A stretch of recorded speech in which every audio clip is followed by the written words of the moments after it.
नमस्कार दोस्तों, मैं हूं दीपक चौरसिया और हमारी इस खास पेशकश में आपका स्वागत है। देश में कोरोना की दूसरी लहर ने एक तरह से मौत का तांडव मचा दिया है। देश के ज्यादातर राज्यों में, कम से कम 11 राज्यों में केसेस इतने बढ़ गए हैं कि अस्पताल फुल हो चुके हैं। डॉक्टरों को समझ नहीं आ रहा इलाज कैसे किया जाए, ये भी समझ नहीं आ रहा कि ऑक्सीजन की आपूर्ति कैसी हो। जो सामान्य सुविधाएं हैं इलाज की, उसकी कमी है, हॉस्पिटल के बेड्स की कमी है, सामान्य दवाइयों की कमी है, बुखार की दवाई है जैसे फेबीफ्लू जो कोरोना के लिए इस्तेमाल की जाती है सामान्य तौर पर, उसकी कमी है, रेमडेसिविर इंजेक्शन की कमी के कई मामले सामने आए। कई लोगों को ऑक्सीजन नहीं मिली जिसके चलते उनकी जान भी चली गई। ऐसे तमाम चीजों के बीच अब स्वामी रामदेव, जो कि पतंजलि योगपीठ के सर्वेसर्वा हैं, उन्होंने एक नया कोविड केयर अस्पताल खोला है। 150 बेड का यह हॉस्पिटल हरिद्वार के अंदर खोला गया है, लेकिन ये अस्पताल बाकी कोविड मैनेजमेंट के अस्पतालों से बिल्कुल अलग है।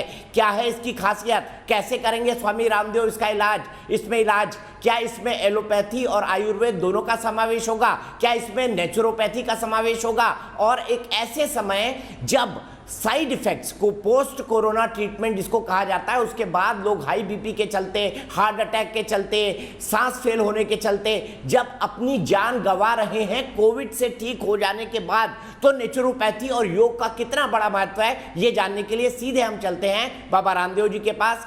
स्वामी जी, सबसे पहले मैं जानना चाहूँगा कि आपने अस्पताल खोला, आप नित्य नए प्रयोग करते हैं, आपने सबसे पहले दुनिया को कोरोना की दवा दी। ये जानना चाहता हूँ, एक सामान्य एलोपैथिक अस्पताल या बड़े बड़े अस्पताल जिसको हम कहते हैं कि जहां पर इलाज कम और फीस ज्यादा वसूली जाती है, उनसे किस तरीके से अलग होगा आपका 150 बेड का हॉस्पिटल जो आपने खोला है?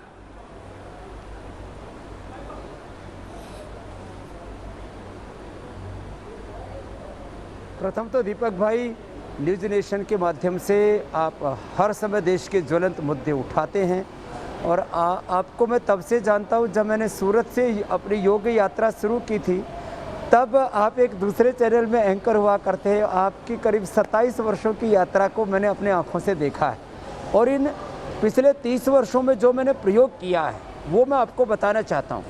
हमने ये जो कोरोनिल दिया कि बस सुबह उठ कर के अणु तेल, षडबिंदु तेल या सरसों का तेल या बादाम का रोग नाक में डालो, स्वासारी खाओ खाली पेट, छोटे बच्चे 1-1, बड़े 2-2, कोरोनिल खाओ खाने के बाद। यदि बहुत ज़्यादा लंग में इन्फेक्शन हो गया तो आपको 60-70% तक भी इन्फेक्शन होने पर एलोपैथी के कोई भी स्टीराइड और अलग अलग प्रकार के एंटीबायोटिक्स आदि लेने की ज़रूरत नहीं, तो आप स्वासारी गोल्ड ले लो। आपका फीवर यदि 102 तक भी पहुंचता है तो आप गिलोय घनबटी, ज्वरनाशक घनबटी, महासुदर्शन घनबटी खाली पेट ले लो। खाने के बाद लक्ष्मीला, संजीवनी, त्रिभुवन कीर्ति ले, इससे बुखार भी उतर जाएगा और अंदर का इन्फेक्शन, इन्फ्लेमेशन भी कम हो जाएगा। ये चीज़ें हमने करोड़ों लोगों पर आजमाई हैं और आज करीब 5 से 10 करोड़ के बीच का कोई आंकड़ा है जिनको हमने कोरोनिल दे करके, गिलोय दे के, अश्वगंधा दे के, ये सब नेचुरल तौर तरीके दे करके हमने उनको ठीक किया। अब बात आती है इस समय जो क्रिटिकल कंडीशन है, आपने कहा ऑक्सीजन की कमी। हमने कहा भाई देखो, ये बाम जो है पतंजलि बाम, ये सीने पर लगा लो और ऊपर से लपेट लगा लो, ये कॉटन का कपड़ा, उसके ऊपर एक गर्म कपड़ा लगा लो। मैंने ऐसे पेशेंट जिनको लिवर ट्रांसप्लांट हुआ है, ऐसे पेशेंट जो बहुत ही लो इम्यूनिटी वाले, ऐसे पेशेंट जिनको ओबेसिटी के कारण से या हाइपरटेंशन के कारण से या हार्ट की प्रॉब्लम या क्रोनिक लंग डिजीज होने के कारण से, जेनेटिक अस्थमा होने के कारण से दिक्कत थी, ये पतंजलि बाम की लपेट लगा करके, और साथ ही ये दिव्य धारा कोई भी घर में बना सकता है। 10 ml देसी कपूर, 10 ml पिपरमेंट और 10 ml अजवाइन साथ, 10 ml यूकेलिप्टस ऑयल, 40 ml ये हो गया, 5 ml इसके अंदर ये लौंग का तेल आता है, लौंग का तेल मिला ले, ये दिव्य धारा हो जाती है। इसको नाक से सूंघ ले, इसको नाक से सूंघ ले, इसकी स्टीम ले लें और साथ ही डीप ब्रीदिंग कर लें। भस्त्रिका, कपालभाति, अनुलोम विलोम। ऑक्सीजन परमात्मा ने इतनी दे रखी है प्रकृति में, जैसे हम अनुलोम विलोम, ये डबल सिलेंडर की गाड़ी हमारा शरीर, जैसे अनुलोम विलोम करते हैं प्रकृति की सारी ऑक्सीजन हमें सपोर्ट करने लगती है। पॉजिटिव रहे, जब पॉजिटिव रहते हैं तो भीतर से सारी केमिकल, सोर्स, हार्मोन, स्टीराइड जो ज़रूरत है हमें, रिक्वायरमेंट, वो सब अंदर से फुलफिल होते हैं। मैं इसलिए इन बातों को कह रहा हूँ मैं एलोपैथी का विरोधी नहीं, जरूरी होने पर एंटीबायोटिक, जरूरी होने पर, बहुत जरूरी होने पर स्टीरॉयड, रेमडेसिविर आदि लगाओ, लाइफ सेविंग ड्रग लो, लेकिन 99% इसको आप अवॉइड कर सकते हैं। एक तो ये सब नेचुरल तौर तरीके जो आप मेरे सामने भी देख रहे हैं, और ये नेचुरल तौर तरीकों की औषधियाँ हमने यहाँ पर सारे इस कोविड हॉस्पिटल में 150 बेड का जो कोविड हॉस्पिटल है, इसमें जो भी रोगी आएंगे उनको ये निःशुल्क सारे क्वाथ, वटी, चूर्ण, पाक, अवलेह और जितने भी विटामिन हैं, विटामिन डी, B12 से लेकर के कैल्शियम, मैग्नीशियम, आयरन से लेकर के और जिंक और विटामिन सी से लेकर के सब ये सारी चीज़ें हमने उपलब्ध कराई। सबसे बड़ी बात है ये सब करके 5-7 बड़ी चीज़ें हो रही हैं इस समय दीपक जी। एक तो लोगों के पेट बहुत ख़राब हो रहे थे, हमको कह रहे बेल का मुरब्बा खाओ, बेल का शरबत पियो, कोई दिक्कत नहीं है, ये ठंडा भी नहीं होता है, लेकिन आपका पेट ठीक रहेगा। जीरा, धनिया, सौंफ, मेथी, अजवाइन, ये पेट के डाइजेशन को बहुत अच्छा कर देता है। और सांसारी और पंचकोल उबाल करके पी लो। एक बहुत खास बात मैं बताना चाह रहा हूँ, सब कोविड हॉस्पिटल्स में ये जो हम डाइट आज बता रहे हैं, न्यूट्रिशियस डाइट, यदि ये देना शुरू कर दे तो 50% लोग तो इसी से ठीक हो जाएंगे। क्या करें? 2 से 3 अंजीर, 5 बादाम, 5 अखरोट, 8-10 मुनक्का और 2 से 3 खजूर, ये रात को भिगो दें और सुबह नाश्ते में सबको दे दें। और नाश्ते के अंदर कभी जौ का दलिया, कभी ओट्स, कभी अंकुरित, ये चीज़ें दें। और 5 ये ड्राई फ्रूट्स और 5 फल, ये अनार, ये सेब, ये मौसमी, ये पपीता और जो भी मौसम का अंगूर अच्छा है या जो है वाटरमेलन है, कोई भी ये फ्रूट्स दे दे। और लोगों को गिलोय का काढ़ा, ये सब हमने बहुत लोगों को पिलाया, मुलेठी का काढ़ा, स्वासारी का क्वाथ, ज़रूरत होने पर ये एलोपैथी की दवाई दे।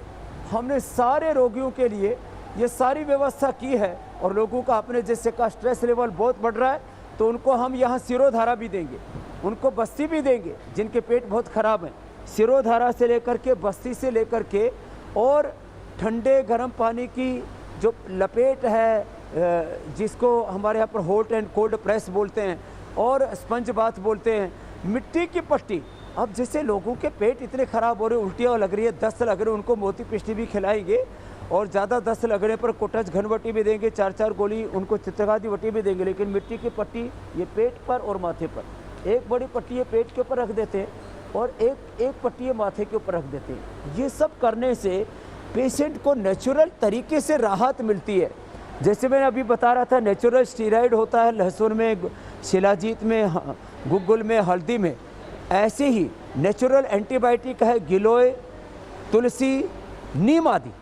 और इससे भी आगे की एक बात और बताना चाहता हूँ, नेचुरल ब्लड थिनर है 5 चीज़ें, लौकी, लहसुन, प्याज, ये अर्जुन की छाल, दालचीनी और गोधन अर्क।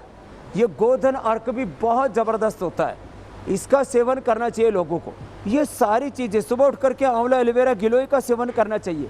स्वामी जी फिर से बोलिए, लोगों लौकी, को जो लहसुन, हमारे प्याज, परंपरागत तौर तरीके थे, स्वामी जी फिर से बोलिए, आपने जो नेचुरल ब्लड थिनर बताया।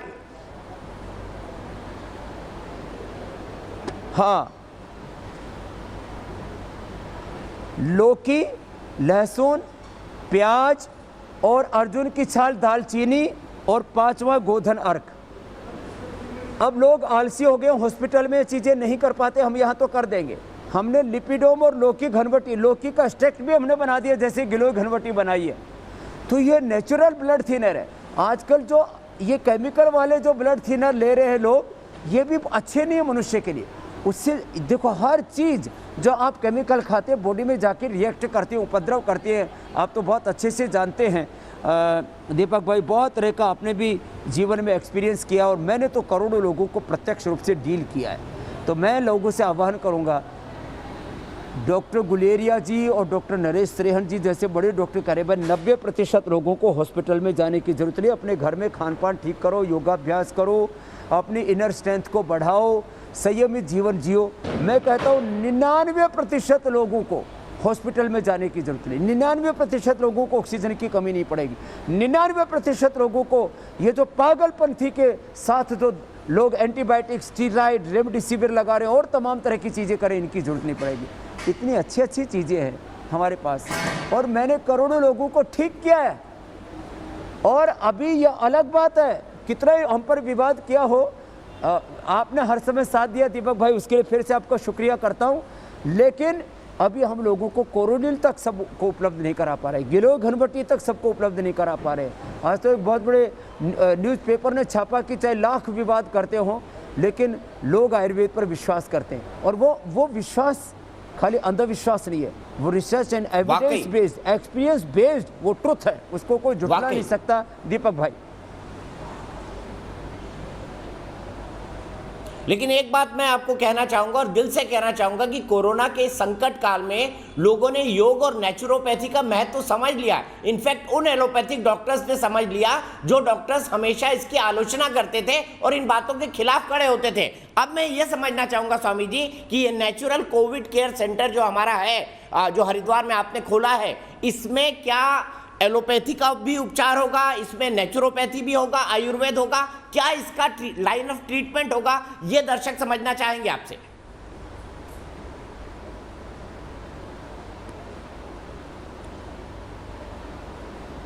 पहले तो न्यूट्रिशियस फूड, फिर योगा एंड नेचुरोपैथी, आयुर्वेदा, यज्ञ चिकित्सा, म्यूजिक, स्पिरिचुअल हीलिंग, पॉजिटिव पूरा इन्वायरमेंट, और जिनको ज़रूरत होगी यहाँ ऑक्सीजन है, यहाँ पर आईसीयू है, यहाँ पर जो है जिनको ज़रूरत होगी उनको क्रिटिकल केयर की भी व्यवस्था है, उनके लिए वेंटिलेटर भी है, उनको यहाँ पर जो है रेमडेसिविर भी दिया जाएगा जिनको ज़रूरत होगी, उनको स्टीरॉयड भी दिए जाएंगे जिनको बहुत ज़्यादा ज़रूरत होगी। 60% से ऊपर 70% तक फेफड़े जिनके काम करने बंद कर दिए, जिनको बहुत ज़रूरत है उनको एंटीबायोटिक्स भी दिए जाएंगे। लेकिन ये माने इसको प्रतिशत में देखें तो हम 99% कोशिश करेंगे नेचुरल तरीके से हील करने की, 1% कोशिश होगी हमारी इमरजेंसी के तौर पर जो है लाइफ सेविंग ड्रग्स दिए जाएं, और ऐसे देश में होना चाहिए।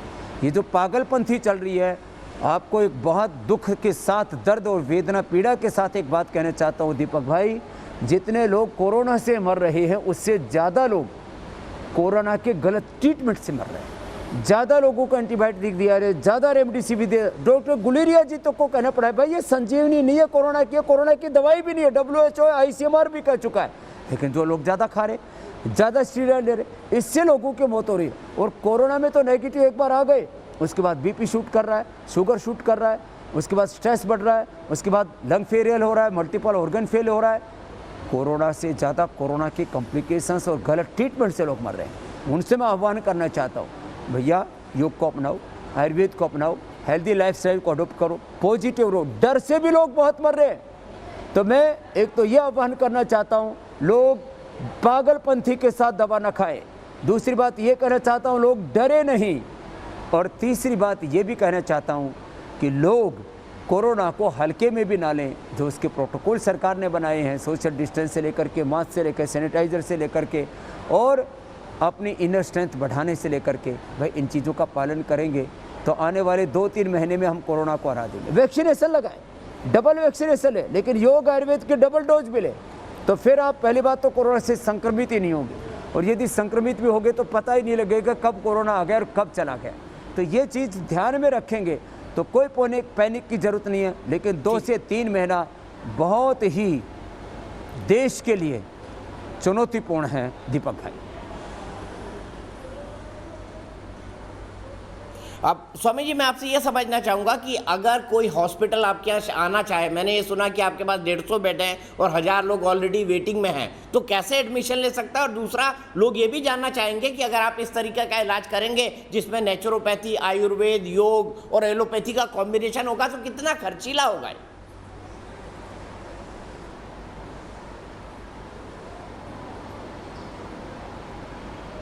देखो, ये कोविड हॉस्पिटल पूरी तरह से निःशुल्क है।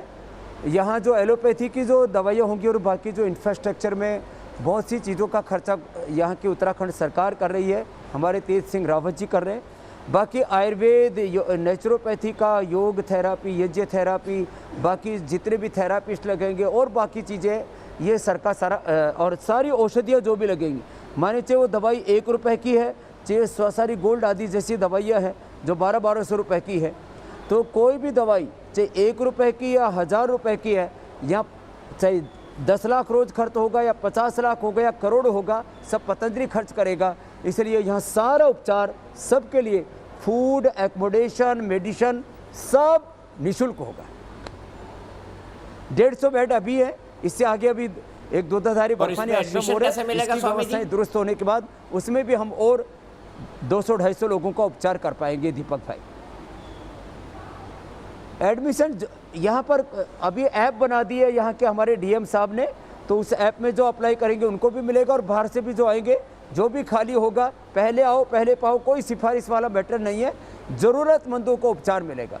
और इसमें कोई गरीब अमीर का भी भेद नहीं है। हो सकता है किसी अमीर को भी कहीं जगह ना मिले, तो गरीब अमीर का कोई भेदभाव नहीं, जैसे कोरोना किसी के साथ कोई भेदभाव नहीं करता होने में, तो उसको मिटाने में भी हम कोई भेदभाव नहीं करेंगे। अच्छा स्वामी जी, एक सवाल जो बहुत इंपॉर्टेंट है, आपने पोस्ट कोरोना कॉम्प्लिकेशन से डेथ्स की बात की, स्टीरॉइड्स और रेमडेसिवियर, ये चीजें कब लेना चाहिए? कल डॉक्टर गुलेरिया ने भी कहा कि अंध दौड़ में आप सीटी स्कैन ना कराएं। ये किस सिचुएशन में आपके हिसाब से ये दवाइयाँ लेनी चाहिए, और आपका जो SpO2 लेवल है वो 80 पर आ जाए, 85 पर आ जाए, तब आपके लिए खतरे की घंटी बजनी चाहिए? आपका क्या मानना है इस बारे में?